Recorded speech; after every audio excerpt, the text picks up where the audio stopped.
Hey everyone, and welcome back to Slay a Trade Thursday.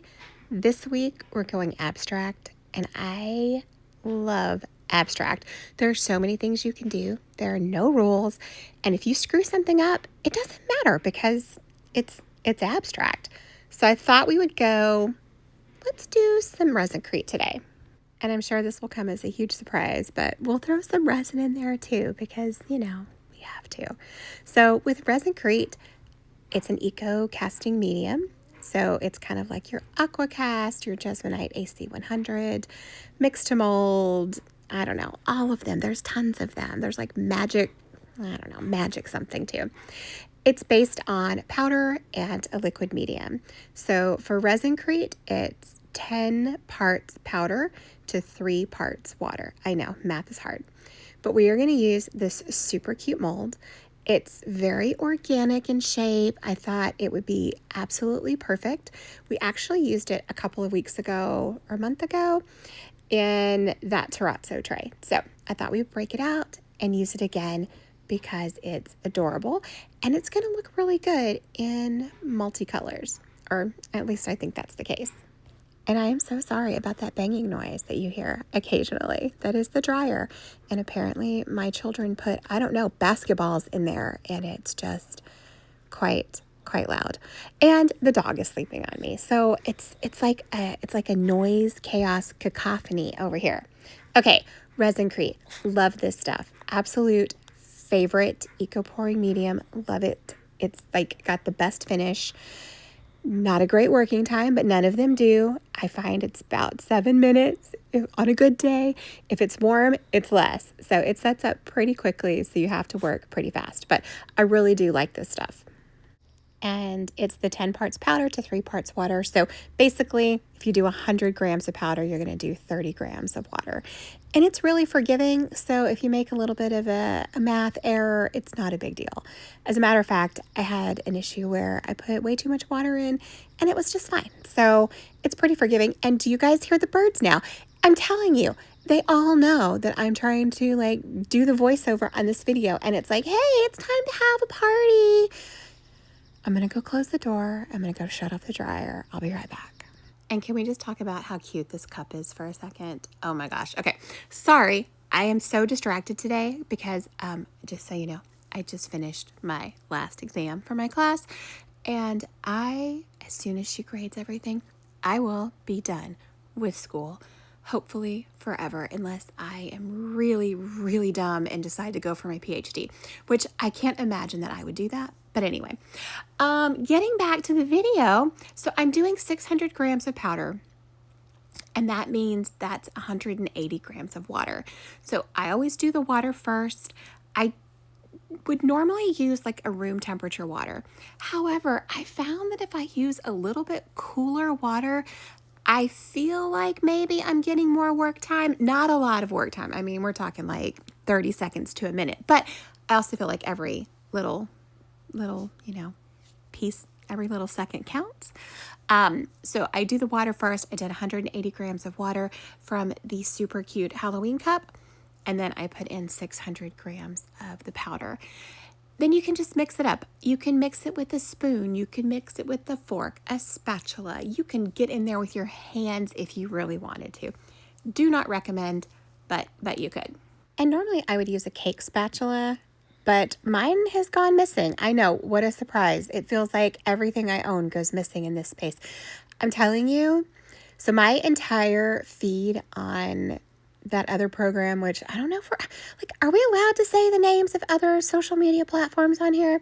Not sure. So I'm not going to. But you know the one that starts with a T? Well, that one. So my entire feed over there is like timeline shifts. We're living in a simulation. And so part of me thinks that maybe that's what's happening, that we're having some sort of a timeline shift. And the only wonky thing that's happening is the fact that my materials go missing. Either that, or we have a tricky ghost, or my kids take it, or I don't know. Anyway, so I mixed this up. I took out like any of the debris that might have fallen in there, anything that might be gross or floating. I just take that out because you don't need that in there. Give it a good stir. Get all of the lumps out of it. If you find that your powder is super lumpy, you can always sift it. and then that'll give you a little bit of a finer texture. That generally only happens for me if it's been exposed to, like if the powder's been exposed to moisture in the air. So like that one time I forgot to completely close the bag and zip it tight. Yeah, that time, yeah, I needed to sift it after that. But other than that, it's pretty good about not being too clumpy. So let's talk about colors. There are a bunch of different makers of colors, a bunch of different ways that you can color your eco pouring medium. This box that's sitting here is a very old destroyed box that is literally the Resin-Crete original colors. I think they only have a set of 10. I looked the other day because I was like, oh, I should really get some new colors because mine are old and thick and kind of gross. So I was like, oh, I should really take care of that. So I tried to find some, but I only found the 10 set. So maybe they still only have 10. I don't know. Mix-to-Mold has a color line too. And then, of course, there is the amazing Homeware Design Co. Their stuff is incredible. It's highly pigmented, but it's also very expensive. So it kind of just depends. Like if you're making a project for a wedding, I would definitely splurge. If you're making a tray that may or may not turn out, yeah, maybe go for the Resin-Crete or the Mix-to-Mold colors. And for goodness sake, if you take nothing else away from this video, don't do what I'm doing. Sort your colors ahead of time. Sort everything, because do you see how thick that is already? That does not bode well for the future. You have such a limited work time with this type of a pouring medium. Depending on which one, it's like 7 to 10 minutes for the most part. And taking your time is not an option. If you have everything sorted and ready to go, it will make your life and your project so much better. So don't be me. Do all of that in advance. And then that way, all you have to do is put your stuff into cups, mix your colors, and then you're good. And that is our PSA for today. So I broke this up into 4 different pots, basically. So I left some in the bowl, and then I put some into 3 different cups. My thought process is, because we're going abstract, we're just gonna throw a bunch of colors in there and hope for the best. So I did try to use colors that will complement each other as opposed to things that are going to clash and turn brown, because there's nothing worse than when you pour something and it turns out brown if that's not what you're going for. So I went with some pink and some blue.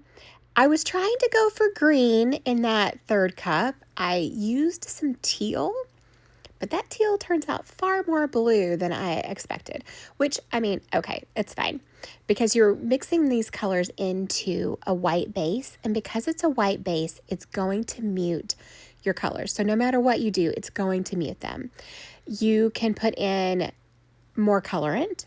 You can use a more pigmented colorant, but for the most part, it's going to mute your colors.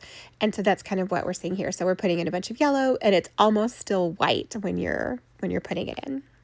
And as I'm watching this video back, all I can think is, oh my gosh, girl, move. Go faster. That is literally all I am saying to myself over and over and over again. I don't know what was going through my brain or not going through my brain at that point, but you really do have to get a move on when you're using this type of medium. So that was supposed to be our green, and it kind of turns out baby blue, not what I was going for, but it's fun. And then we also have our darker shade of blue. So we have a very muted yellow, a Pepto-Bismol pink, a color that's supposed to be green, and then we've got our dark blue. So all I'm going to do is I'm just going to take these colors and just chuck them in. I'm going to just zigzag them across the mold until it's full. And we're going to hope that when they merge together, that they don't create something hideous and that you can see all of the colors. I think that was one of the things that I was most worried about, was would you still be able to see all of the colors?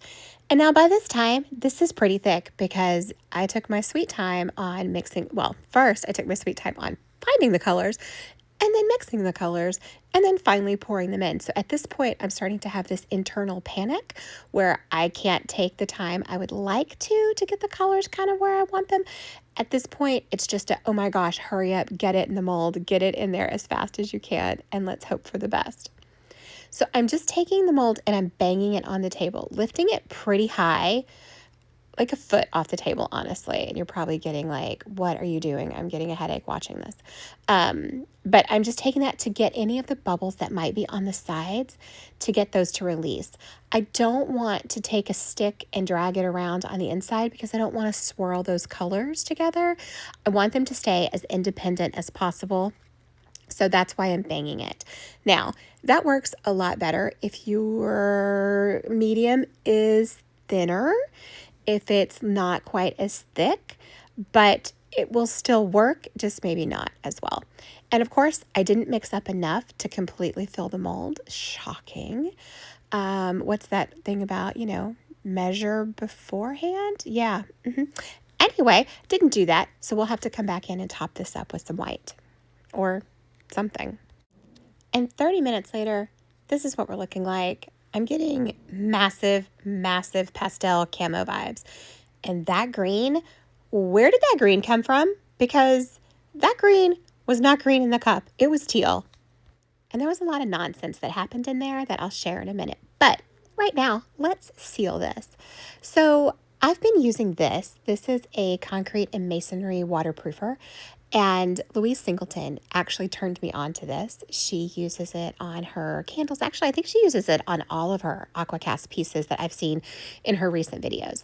I really do like it, but I'm actually going to use something different.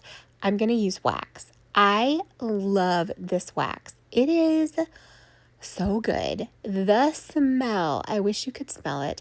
It is like walking into a citrus grove. It is orangey and lemony and grapefruity all together, and just this burst of freshness. I'm telling you, I mean, it does a great job on the finish, but just the smell alone brings such happiness into my life. And you can apply this so many different ways. I highly recommend a microfiber cloth just because it's soft, it's typically lint-free, and it makes the application really seamless. Yeah, I know this will be a surprise, but once again, I can't find it. I don't know what happened to it. It was in a cabinet. Timeline shift, you say?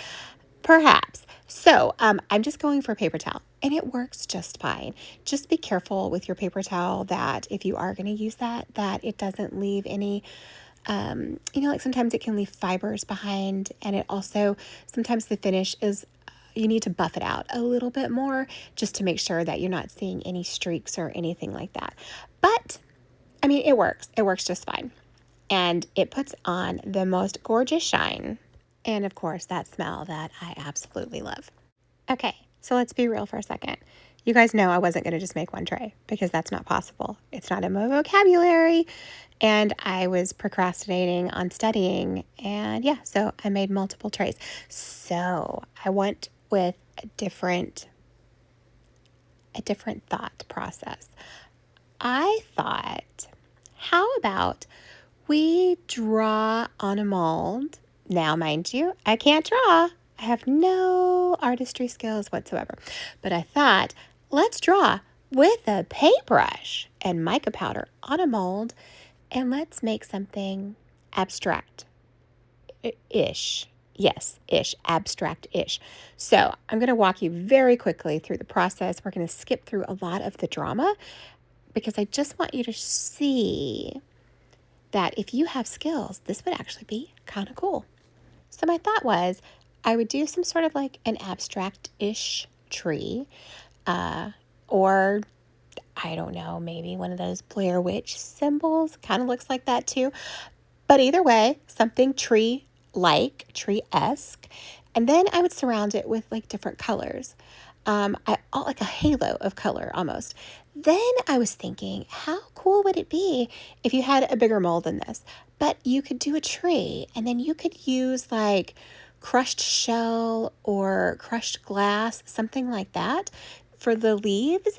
How fun would that be? You could do your tree, embed it in the resin, and then you could do the shell or the crushed glass on top of it. So that way there's a textural component. Anyway, those are the things that haunt my brain when I've already done something, as I'm sitting here going, how what a fun idea that would have been. And so I picked out a bunch of different colors that would kind of go together and that I thought would kind of meld into each other. So at the bottom, I started with, I think, some yellow, and then I went into kind of a greenish yellow and then a pink. And I'm not painting it on the mold. I'm literally just dabbing it on and then just dipping it into the mica powder and putting like little tiny mica droplets all over in different areas, because the idea that I want to do is to come back, tap those colors in before I kind of buff them out. That way you get more of kind of a mix of the colors. At least this is my thought. Get a mix of the colors rather than them kind of just being like a rainbow effect. Like this is yellow, this is the green stripe, this is the pink stripe. This is the theory anyway. We'll see how it goes. In between each color, I'm just using a paper towel to wipe my brush off on. I'm using the same brush over and over again. If you have one of those little color swishing sponges, you can use that, but a paper towel works just as well in my opinion. And so I'm going to finish this off by tapping everything in to start with. I do not care if some of the color gets up into the rim, like some of the crystal edges. It doesn't matter. That's totally fine. But I'm just going to tap it in, and I'm going to continue to do this until every little spot is tapped.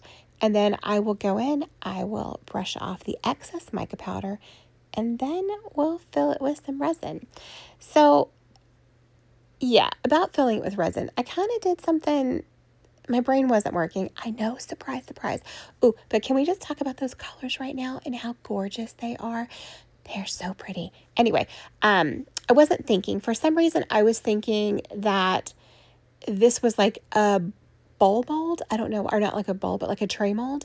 And it's actually not. It's the type of mold that you'll turn it out and it has like the image on the top and then those crystal edges around the side.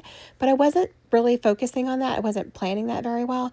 And so I should have filled this with a color. Had I filled it with white or black or something like that, I think it would have been better. But because I went with clear, you'll see in the end, it's a little bit, yeah, I mean, it's transparent. So a color behind it would have definitely made a huge difference. But those colors, so good. And because I wasn't really sure about how I was feeling about it, I did it again on a different mold. Yeah, that's right, multiple times. Should have been studying, but yeah, I'm drawing on a mold with a paintbrush and making trees. And cut to, I think that's so cool right there. That looks amazing. Like I was so excited by it when like watching this back. I was like, oh, that is awesome. It doesn't turn out like that, but it looks really good right here. I love that halo that is like surrounding the tree. So good. If only it turned out like that. But, you get the idea. You have to celebrate the small wins, and that looks amazing. And here we are with all the colors. So good. If it had only looked like this when I turned it out. Honestly, I went with white behind it. I think if I had gone with black, it might have made it more intense and given me more of what I wanted. So maybe I'll try it again and put black behind it and see what we think. And side by side, here's what we're looking like. So from the back, I'm going, all right, I like this. I really like the halo, especially in the second one, the one on the right. I really like that so much better. And I really wish I would have gone with black backing because I really do think that would have made all of the difference. But hindsight is a beautiful thing that unfortunately I did not have. If only my timeline shift would have told me. So let's start with the clear one. Here's what it looks like. It's transparent. It's clear because I didn't put a color behind it, so that makes sense that it would be clear. But, I mean, if it had a color, I think I could have not hated it. I think the tree, okay, we're going to just say maybe not a tree. We're going to call whatever that thing is in the center. It was a little overpowering. Yes, overpowering. I think it could have been so much less. The mold is a small mold, so I think that that particular item thing could have been much smaller. This one I like. I think it turned out cute. I mean, the halo in the center for me is really what does it. I love that halo. I love the yellow, and I love kind of how there's the orange highlight around it. I think that that turned out so good. Once again, the tree. It's too big. It's just bam in your face. But I like it. I like it. I think it would have been better in black, but I like it. So what I didn't show you is I also did another one without the tree because I was like on the fence with the tree. And so I did another one without it. And this I don't love. I don't love this at all. I feel like it needs something in the center. So maybe I'll slap a sticker on that or something. I like the one with the tree. The tree needs some help, but I think that it turned out really good. So that is my abstract tree and my abstract colors. Somewhere between chaos and cute, we ended up here.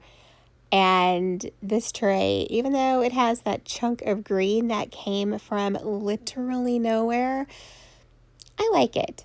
It has grown on me. And I have to say, the tree trays, they're fun. They're whimsical. They're different. They're not the best, but they are abstract. And that is keeping with the theme this week. And speaking of abstract, please go check out the description box below. Click on the playlist and go watch all of the other amazing creators who are part of this series. Every single week, they show up with the most amazing trays and like their colors and the glitter and all of the magic. So please check them out, give them some love. And I hope to see you guys in 2 weeks where we'll be doing a tray to honor those people who are dealing with lupus. And I am really excited about that. So I hope to see you then, and thanks for being here.